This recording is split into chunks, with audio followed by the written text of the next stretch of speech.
tearing the fabric of life.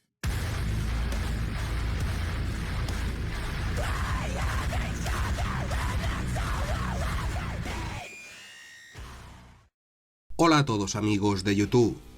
Hoy estamos aquí en el segundo episodio del modo Road to WrestleMania de SmackDown vs Raw 2009 con Chris Jericho. Como recordaréis, en el anterior episodio llegamos hasta Royal Rumble, donde Jericho tuvo una oportunidad titular por el campeonato de la WWE ante John Cena, pero fue atacado por un hombre enmascarado que le costó esa oportunidad titular, y el misterio sigue sobre quién está detrás de esa máscara y sobre los ataques sobre Y2J y los mensajes críticos que le mandaron durante los anteriores episodios de Raw. Aparecía la siguiente cinemática: Chris Jericho, como veis, bastante dolorido en el cuadrilátero por lo ocurrido en el evento de enero, y el corazón de león que iba a hablar de lo sucedido precisamente en esa lucha titular ante John Cena, ese momento en el que fue atacado por ese hombre enmascarado con una barra de hierro, y bueno, se dirigía directamente hacia su atacante, diciendo que había conseguido lo que quería, que no ganase el campeonato mundial de la WWE, y le amenazaba diciendo que tarde o temprano le atraparía, que descubriría su verdadera identidad, cuando de repente aparecía Shane McMahon, el manager general de Monday Night Raw de la marca roja, que le recomendaba marcharse a casa para descansar, ya que la WWE llevaría a cabo su propia investigación, una oferta que Jericho iba a rechazar. Shane, que se iba a poner más serio con él y prácticamente le iba a exigir que se marchase a casa y descansase, mientras que Jericho iba a rechazar nuevamente esa oferta, y por lo tanto el hijo del jefe, Shane O'Mac, iba a decretar una lucha sin descalificación que iba a comenzar inmediatamente.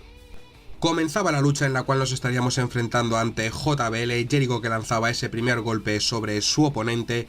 Sin embargo, JBL se iba a hacer finalmente con el control de la lucha en los primeros instantes, castigando a Jericho con todo tipo de movimientos. Aprovechando que era un combate sin descalificación, Y2J, que rápidamente iba a involucrar los primeros objetos de la lucha, esa silla que iba a utilizar para castigar la cabeza de JBL. Sin embargo, no iba a conseguirlo en una primera instancia. Jericho, que nuevamente se hacía con la silla, ahora sí JBL iba a recibir ese primer sillazo, ese segundo que no iba a llegar sobre el cuerpo de JBL, ese tercero que sí, la cabeza ya en amarillo. Teníamos el finisher preparado e íbamos a ejecutar rápidamente el Codebreaker para tratar de poner fin a la lucha. Buscábamos rápidamente la cuenta, la cual llegaba a 1, llegaba a 2, pero nuestro rival todavía resistía. Un nuevo sillazo que iba a llegar sobre la cabeza de JBL, le dejábamos la cabeza ya en naranja. Jericho, que nuevamente salía del cuadrilátero, en esta ocasión iba a buscar un mazo para castigar el abdomen de JBL. Sin embargo, finalmente íbamos a lanzarle contra el esquinero, y ahí íbamos a castigarle la zona lumbar con estos codazos hasta que cayese a la lona. Jericho, que se había hecho con el movimiento personal, un poco de llaveo con JBL, ese martillazo que llegaba sobre su pierna, Jericho, que agarraba la campana y tampoco conseguía ejecutar el movimiento. Ahora sí teníamos preparado el Codebreaker nuevamente, sin embargo JBL iba a evitarlo. Jericho, que conseguía revertir la situación, iba a aplicar posteriormente este impresionante DDT para continuar castigando la cabeza de JBL, la cual estaba ya en naranja. Levantábamos a nuestro rival, buscábamos un nuevo Codebreaker, le hacíamos sangrar e íbamos a buscar rápidamente la cuenta, que en esta ocasión iba a llegar a 1, iba a llegar a 2 e iba a llegar a 3 para conseguir la primera victoria del episodio. Tras la conclusión de la lucha aparecía la siguiente cinemática. Es la cinemática clásica de victoria de Chris Jericho en este videojuego, no es demasiado relevante para la storyline, así que vamos a pasar directamente a lo siguiente. Llegábamos al siguiente episodio de Raw, las sospechas de Jericho continuaban sin resolverse, mientras que los comentaristas hablaban de esa rivalidad sin lucha entre Shane McMahon y Chris Jericho, además de que tendríamos, como es habitual, el Diva Search en Monday Night Raw. En el vestuario de Chris Jericho nos encontrábamos la siguiente lista de sospechosos. Teníamos a Shawn Michaels, Shane McMahon, Randy Orton, Mr. Kennedy, Finlay y Jeff Hardy, y Jericho se preguntaba a quién debía interrogar primero. Nosotros íbamos a seleccionar nada más y nada menos que al chico rompecorazones. Aparecía la siguiente cinemática: HBK, que estaba preparado para una entrevista. Jericho, que aparecía de repente para interrogarle, le preguntaba dónde se encontraba durante esa lucha titular en Royal Rumble frente a John Cena, y Michael respondía que se estaba preparando para el Royal Rumble. Nos argumentaba también que duró 42 minutos antes de ser eliminado por Undertaker. Jericho que continuaba sin confiar en su palabra, pero finalmente Michaels iba a convencerle, argumentando que si tuviera un problema con él se lo diría directamente a la cara, no le atacaría por la espalda y menos con un pasamontañas. Mientras que Jericho sigue en busca de esa verdad de quién es la persona que está tras sus ataques. De nuevo en el vestuario de Jericho, como vemos, Michaels estaba ya tachado como sospechoso, Y2J que no sospechaba de él, y el siguiente interrogado iba a ser Jeff Hardy, del cual iba a aparecer también la siguiente cinemática.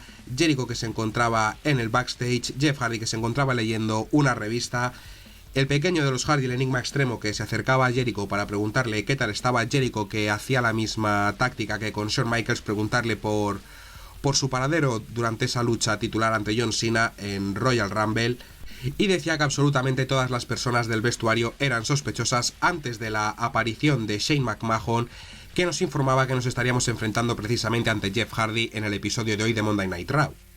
En el vestuario aparecía también la siguiente nota, este objetivo opcional: Jericho que dudaba que Hardy fuera el enmascarado y por lo tanto nos pedía no hacerle ningún remate durante nuestra lucha a continuación.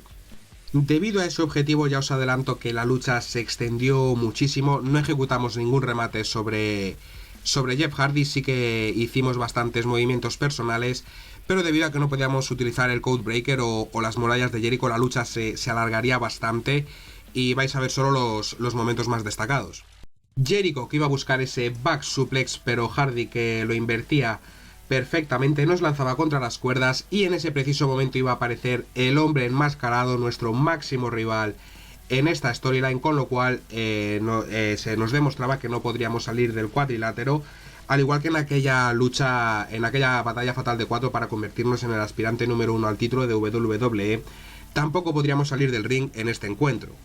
Jericho que con esta maniobra al brazo iba a conseguir cargar la barra del movimiento final, ese posterior machetazo de pierna clásico al cuello, buscábamos la cuenta para tratar de conseguir la victoria, sin embargo Hardy iba a resistir, lógicamente tan solo tenía la cabeza en naranja y el resto del cuerpo en amarillo. Nos guardábamos el movimiento personal, un movimiento personal que íbamos a ejecutar con esa impresionante patada de Jericho a la cabeza de Hardy. Tenía la cabeza ahora en rojo, pero por desgracia había rope break. Jericho que con este movimiento y posteriormente con este salto del león iba a cargar la barra del movimiento final de nuevo, nos guardábamos el movimiento personal, lo ejecutábamos, un nuevo salto del león que llegaba sobre Jeff Hardy, le dejaba el cuerpo ya en rojo, buscábamos la cuenta, que llegaba 1, llegaba 2, pero Jeff todavía resistía. Un nuevo machetazo de pierna clásico al cuello de Jericho, nos guardábamos de nuevo el movimiento personal, otro salto del león más, buscábamos nuevamente la cuenta, que llegaba 1, llegaba 2, pero Jeff Hardy todavía resistía. Con este machetazo al pecho conseguíamos cargar de nuevo la barra del movimiento final, nuevamente nos guardábamos el personal, el tercer salto del león consecutivo, buscábamos la cuenta, que llegaba 1, llegaba 2 y Jeff Hardy todavía resistía una vez más.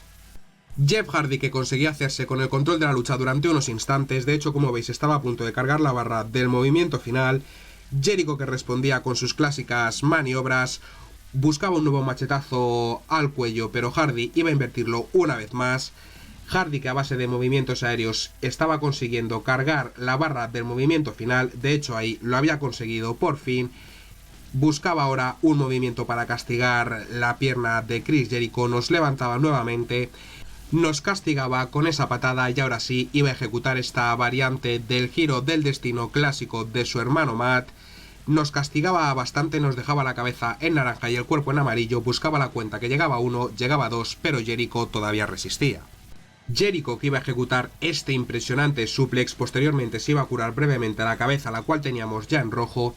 Íbamos a aplicar un nuevo machetazo de pierna clásico a la cabeza de Jeff Hardy, nos guardábamos nuevamente el personal, no ejecutábamos el salto del león en esta ocasión, íbamos a buscar esa patada a media altura, aquí iba a llegar, íbamos a buscar rápidamente la cuenta de 3 para probar suerte y la cuenta, que llegaba 1, llegaba 2 y llegaba 3 para conseguir una nueva victoria.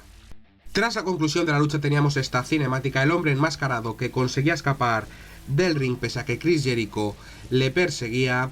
El hombre enmascarado había desaparecido por completo, Y2J que había perdido a su hombre, sin embargo como vamos a ver a continuación se había dejado ese pasamontañas y podría ser una pista para nuestro protagonista.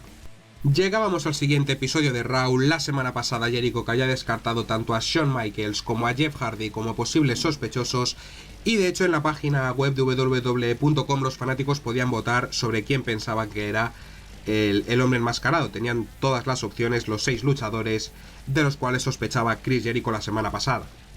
En el vestuario de Jericho teníamos también la lista de sospechosos. En esta ocasión íbamos a decantarnos por Finlay. Iba a aparecer la siguiente cinemática: Finlay, que acababa de salir victorioso de un combate en el cuadrilátero, Jericho, que nuevamente le acusaba de ser el responsable de esos ataques, como ya pasó en el anterior episodio, y de hecho Finlay nos decía que no quería volver a pelear con nosotros, y el irlandés que continuaba con su coartada de que no había sido el responsable de los ataques. Nuevamente en el vestuario tachábamos también a Finlay de la lista de sospechosos, y el siguiente en ser interrogado iba a ser el manager general, Shane McMahon. Aparecía la siguiente cinemática: Y2J, que se dirigía directamente a la oficina del hijo del jefe de Shane McMahon, el cual abría la puerta, y Jericho, que le iba a hablar directamente con muchísima franqueza, exigiéndole que le diese motivos para poder confiar en él y no considerarle un sospechoso sobre los ataques. Mientras que Shane se escudaba diciendo que estaba aquí para proteger a Jericho, que no tenía nada que ver con ese ataque en Royal Rumble. Y bueno, Shane, que se cansaba un poco de la situación, y amenazaba incluso con despedir a Jericho si continuaba acusándole de ser el hombre enmascarado. De nuevo en el vestuario tan solo nos quedaban como opciones Mr. Kennedy y Randy Orton, e íbamos a elegir al primero. Aparecía la siguiente cinemática: Jericho, que iba al vestuario de Mr. Kennedy, no abría la puerta, pero porque todavía no había llegado, como vemos.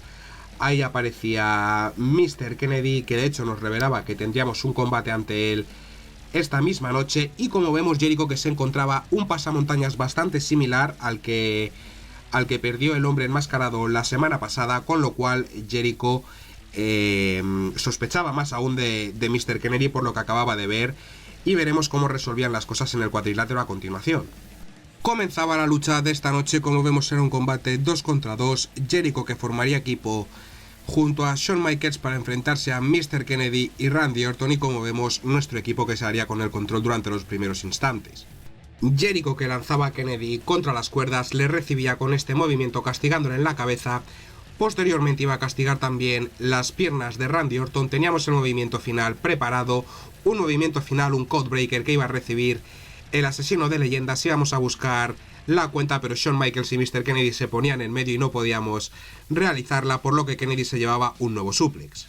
Jericho, que iba a aplicar un piquete de ojos sobre Randy Orton, Mr. Kennedy, que conseguía atacar a Shawn Michaels, sin embargo Y2J le sorprendía con un nuevo suplex que le castigaba bastante. Teníamos el movimiento final preparado, un codebreaker que llegaba esta vez sobre Mr. Kennedy, la cabeza en naranja, el resto del cuerpo en amarillo, y la cuenta que sorprendentemente iba a llegar a 3 para conseguir la victoria en este choque tag team.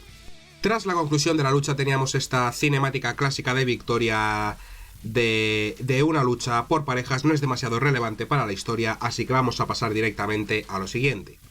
Llegábamos al último episodio de Raw previo a No Way Out. Lo ocurrido la semana pasada con Mr. Kennedy había incrementado las sospechas de Chris Jericho y también de los fanáticos de WWE, que como veis habían votado a Kennedy con un 27%, posteriormente a Randy Orton con un 24%, Finlay con un 22%, Shane con un 19%, como el hombre enmascarado responsable de los ataques sobre Chris Jericho. Por último, en el vestuario de Chris Jericho, esa lista de sospechosos que iba a finalizar con Randy Orton, y con esta cinemática en la que la víbora ingresaba a su vestuario, Jericho, que le estaba esperando con esa barra de hierro, acusaba directamente al luchador de tercera generación, debido a que el hombre enmascarado llevaba ropa de camuflaje y conocía el pasado militar de Randy Orton, mientras que el asesino de leyendas se escudaba con el respaldo de Shane McMahon, un Shane McMahon, el hijo del jefe, que iba a aparecer posteriormente, y le decía a Jericho que había una persona que no tenía coartada para esa lucha en Royal Rumble, que podría ser un sospechoso y que nos estaría esperando en el cuadrilátero. Esa superestrella no iba a ser otra que Umaga, el bulldozer samoano, que nos lo iba a poner francamente complicado para conseguir la victoria en esta lucha. De hecho, iba a dominar durante la gran mayoría del encuentro, especialmente con esa combinación que acabáis de ver. Iba a ejecutarla en varias ocasiones a lo largo de la lucha, y el samoano que durante los primeros minutos nos iba a pasar totalmente por encima. De hecho, como veis, ya nos había dejado el cuerpo en amarillo. Umaga, que con este movimiento sobre las piernas de Jericho iba a cargar la barra del movimiento final, nos podría aplicar en cualquier momento el punzón samoano. Sin embargo, Jericho conseguía invertir ese primer ataque. Umaga, que nos invertía una vez más, finalmente se guardaba el movimiento personal. Una vez más esa combinación que como ya os digo, Umaga aplicó en numerosas ocasiones a lo largo de la lucha, y finalmente nos aplicaba su movimiento personal, dejándonos el cuerpo en naranja, nos arrastraba al centro del cuadrilátero, iba a buscar rápidamente la cuenta de 3, la cual iba a llegar a 1, iba a llegar a 2, pero Jericho todavía resistía. Umaga, que ahora iba a aplicar esta serie de rodillazos sobre el cuerpo de Jericho, posteriormente este body slam, el cuerpo de Jericho ya en rojo, la cabeza en amarillo. Umaga, que tenía nuevamente el finisher, nos tumbaba con ese golpe con el hombro, se burlaba de nosotros. La verdad que Umaga estaba siendo muy superior.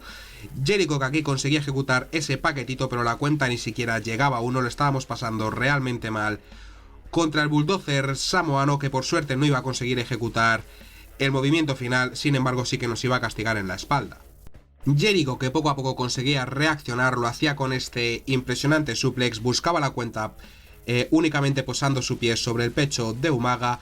Un nuevo suplex que en esta ocasión no iba a surtir efecto, ya que Umaga nos iba a castigar con ese codazo. Umaga, que nos invertía nuevamente el movimiento, nos levantaba. Íbamos a tratar de invertirle ahora nosotros, pero nuevamente iba a ejecutar esa serie de rodillazos y posteriormente este body slam. Jericho, que con este machetazo al cuello y posteriormente con esta llave sobre el brazo de Umaga conseguía cargar la barra del movimiento final. Umaga, que nos castigaba con ese golpe bajo, teníamos el movimiento final preparado. Conseguíamos evitar el ataque de Umaga, esa patada al abdomen por parte de Y2J y posteriormente ese Codebreaker que nos daba muchísimo oxígeno. Buscábamos rápidamente la cuenta, que llegaba a 1, llegaba a 2 y llegaba a 3 para conseguir una importante victoria. Tras la conclusión del choque aparecía de nuevo la misma cinemática de Chris Jericho celebrando su victoria. No es demasiado relevante para la storyline, de modo que vamos a pasar directamente al pay-per-view. Llegábamos al pague por ver del episodio de hoy, No Way Out. Jim Ross y Jerry Lawler, que nos daban la bienvenida, y Jericho, que iba en busca de descifrar por fin esos códigos y quién se encontraba detrás de la identidad del hombre enmascarado. Sospechaba principalmente de Randy Orton y de Mr. Kennedy, al igual que los fanáticos de WWE, Kennedy con un 31% y Randy Orton con un 29%. En el vestuario de Jericho nuevamente aparecía esa lista de sospechosos y tendríamos que decidir sobre quién era nuestro principal sospechoso, Randy Orton o Mr. Kennedy, y nosotros íbamos a seleccionar al asesino de leyendas. Aparecía la siguiente cinemática: Jericho en el centro del cuadrilátero dando una promo dirigida a los fanáticos de WWE, hablando de lo sucedido durante las últimas semanas con ese hombre enmascarado. Acusaba directamente a Randy Orton y le desafiaba a subir con él al ring por todo lo ocurrido con esa lucha titular en Royal Rumble frente a John Cena por el campeonato de WWE. Jericho, que exigía a Orton que llegase al cuadrilátero. Sin embargo, quien aparecía era precisamente el hombre enmascarado, del cual no conocemos aún la identidad, e íbamos a tener una lucha no oficial, una pelea mejor dicho, que iba a comenzar inmediatamente después. La pelea con el hombre enmascarado, que comenzaba rápidamente. Jericho, que tenía un movimiento final ya preparado, sin embargo nos íbamos a guardar el movimiento personal. El hombre enmascarado, que había hecho lo propio, tenía también guardado ese movimiento personal. Jericho, que iba a tratar de ejecutarlo rápidamente y lo iba a conseguir con esa patada. Íbamos a buscar rápidamente un nuevo ataque sobre la pierna izquierda de nuestro rival. Y en lugar de buscar la cuenta de 3, al pulsar los botones íbamos a intentar quitarle la máscara, pero en este primer intento lógicamente no íbamos a conseguirlo. Y2J, que se iba a hacer con una silla, ya que no era una pelea oficial, no había ningún tipo de descalificación. Esos dos primeros sillazos que llegaban sobre el hombre enmascarado, regresábamos al cuadrilátero. El hombre enmascarado, que iba a hacer lo propio, íbamos a buscar un nuevo sillazo que en esta ocasión no iba a llegar sobre nuestro rival, pero sí iba a llegar ese movimiento. Estábamos a punto de cargar la barra del movimiento final, sin embargo nos respondía con ese golpe bajo, actuando como buen villano el hombre misterioso. Esa inversión nos permitía tener el movimiento final, íbamos a tratar de ejecutarlo, pero finalmente lo invertía y por lo tanto el hombre enmascarado se hacía con él, mientras Jericho continuaba lanzando su ofensiva y tratando de desenmascarar a nuestro oponente. Un nuevo sillazo por parte de Jericho que llegaba a la cabeza de nuestro adversario, también a las piernas, tenía la cabeza ya en amarillo. Dentro de poco por fin podríamos descubrir su identidad. Un nuevo movimiento final que cargábamos. En esta ocasión sí que llegaba el Codebreaker. Nuevo intento para tratar de desenmascarar a nuestro oponente. Sin embargo, pese a que la barrita se quedaba muy cerca, no lo conseguíamos. Jericho que se hacía ahora con esos escalones de acero, un golpe que iba a ser definitivo, ya que íbamos a hacer sangrar a nuestro oponente, y teníamos también el movimiento final preparado, un nuevo Codebreaker que iba a llegar, y ahora sí íbamos a desenmascarar, y ahora sí íbamos a conseguir desenmascarar a nuestro rival, pero iba a aparecer la siguiente cinemática: Shane McMahon, que aparecía junto a Umaga y junto a Snitsky, lo cual aprovechaba el hombre enmascarado para golpear a Jericho y escapar del lugar. Todavía no conocemos la identidad de nuestro gran adversario, Shane McMahon, que ordenaba a los gigantes que nos detuviesen, y de hecho Umaga y Snitsky iban a atacarnos para finalizar de este modo el Pague por Ver y el episodio de hoy. Y bueno amigos, pues de este modo que termina el episodio de hoy. Como he dicho, la verdad que la historia me está pareciendo fascinante. Estoy intrigado sobre quién es el hombre detrás de la máscara. Jericho, que sospecha de Randy Orton y Mr. Kennedy, pero la verdad es que puede ser también perfectamente Shane McMahon. Y bueno, seguramente en el siguiente episodio, en el tercero y último del Road to WrestleMania de Jericho, lo descubramos e iremos a enfrentarnos ante él en WrestleMania. Y nada, para finalizar, pues lo que os digo siempre: dejen su like si les gustó, en comentarios cualquier opinión que quieran dar o pregunta que quieran que responda en próximos vídeos, suscríbanse para más contenido y activen las notificaciones para no perderse ninguno de mis siguientes vídeos. Un saludo y hasta la próxima.